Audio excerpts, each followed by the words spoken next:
Superheroes. They're who you call on in times of crisis and great need. And we're certainly facing serious challenges right now. But who are these superheroes? And where do we find them?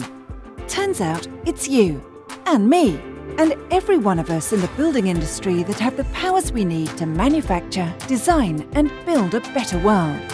In this 1-hour CEU presentation, we're going to help you understand how to use the tools of transparency, optimization and consumer choice to create spaces that enhance human health, social equity and our planet.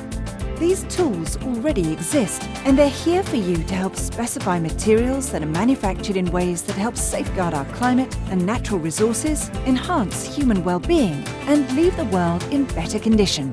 By choosing building materials that are optimized, net positive and restorative, together we can change the way we manufacture and build the spaces around us.